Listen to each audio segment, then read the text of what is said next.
Disclaimer under Section 107 of the Copyright Act 1976. Allowance is made for fair use for purposes, non-profit, educational, or personal use. Tips to the balance in favor of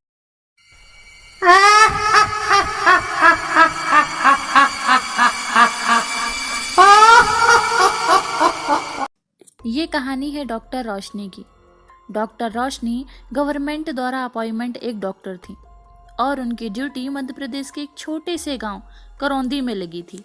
Karaundi गांव में पिछले कुछ दिनों से कुछ लोग एक बीमारी से पागल हो रहे थे। कुछ लोग बीमारी के वजह से मर भी रहे थे। डॉक्टर रोशनी को इस बीमारी की इलाज के लिए करौंदी गांव भेजा गया था। उस गांव में कदम रखते ही डॉक्टर रोशनी ने सीधा उस बीमारी से जूझ रहे एक पेशेंट का चेकअप किया। रोशनी ने देखा कि पेशेंट की बॉडी पर अजीब से निशान थे। उसे देखकर ऐसा लग रहा था मानो किसी ने उसे जोरों से नोचा हो।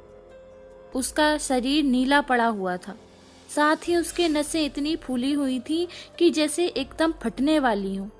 उसे बीमारी से जूझ रहे हर पेशेंट के साथ ऐसा ही हो रहा था। रोशनी को कुछ भी समझ नहीं आ रहा था, क्योंकि उसने ऐसी बीमारी अपने जीवन में पहली बार देखी थी। करौंदी गांव के मुखिया से जब रोशनी मिली तो मुखिया ने उसे बताया कि लोगों को कोई बीमारी नहीं हुई है, बल्कि ये देवी का श्राप है जो उन्हें लग गया है। उन्होंने कहा यह सब कंस्ट्रक्शन वर्कर हैं जिन्हें देवी के मंदिर की मरम्मत का काम मिला था। मरम्मत करते वक्त मंदिर बंद कर दिया गया था और किसी को भी अंदर जाने की अनुमति नहीं थी, यहाँ तक कि मंदिर के पुजारी को भी नहीं। और यहाँ की मान्यता है कि देवी को खुश करने के लिए उन्हें खून का बलिदान देना होता है और उसे चढ़ाना होता है। और जब मंदिर बंद था तो किसी ने भी देवी को खून नहीं चढ़ाया। इसी वजह से देवी क्रोधित हो गई हैं और अब उनके क्रोध का प्रकोप सब पर भारी पड़ रहा है। मुखिया ने कहा देवी को जल्द ही किसी की बलि देनी होगी, वरना तब तक वो खुद ही करौंदी गांव के लोगों की बलि चढ़ाती रहेंगी। मुखिया ने रोशनी को फौरन गांव छोड़ने की सलाह दी, पर रोशनी एक बहुत ही एजुकेटेड लड़की थी। इन सब बातों में बिल्कुल यकीन नहीं करती थी। उसे लगा यह सब सदियों से चली आ रही झूठी बातें हैं। लेकिन जब रोशनी को करौंदी गांव के इतिहास के बारे में और चीजें पता लगी तो उसके रोंगटे खड़े हो गए। एक रोज वो करौंदी गांव के मंदिर के पास से गुजर रही थी, तभी उसे अजीब सी एक बूढ़ी औरत दिखी जो एक पेड़ के नीचे बैठी हुई थी। रोशनी को घूरे जा रही थी। रोशनी जैसे ही उसके पास से गुजरी वो उसके ठीक सामने आ गई। उसके चेहरे पर उसके बाल बिखरे हुए थे। ऐसा लग रहा था मानो कि वो कई महीनों से नहाई ना हो। अचानक वह किसी पागल की तरह कुछ बड़बड़ाने लगी। रमेश, मंदिर मत जाओ, वापस आ जाओ। रमेश, मंदिर मत जाओ, वापस आ जाओ। और यही बड़बड़ाते हुए वो औरत जमीन पर गिर पड़ी और उसे दौरे पड़ने लगे। रोशनी उस पागल बूढ़ी औरत की इस हरकत को देख घबरा उठी। वहां एक और आदमी घूम रहा था।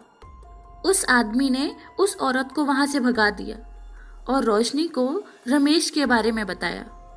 उस आदमी ने बताया कि कुछ साल पहले उस बूढ़ी औरत का 22 साल का लड़का घूमते घूमते मंदिर में चला गया था और जब वो वापस आया तो उसे देखकर ऐसा लगता था मानो उसके ऊपर किसी ने काला जादू कर दिया हो। अक्सर वह कुछ बड़बड़ाया करता था और अजीब सा तरह से लोगों को देखता था। कभी गांव के कुएं में थूक देता तो कभी मिट्टी में सने हुए कीड़े मकोड़े खाया करता था।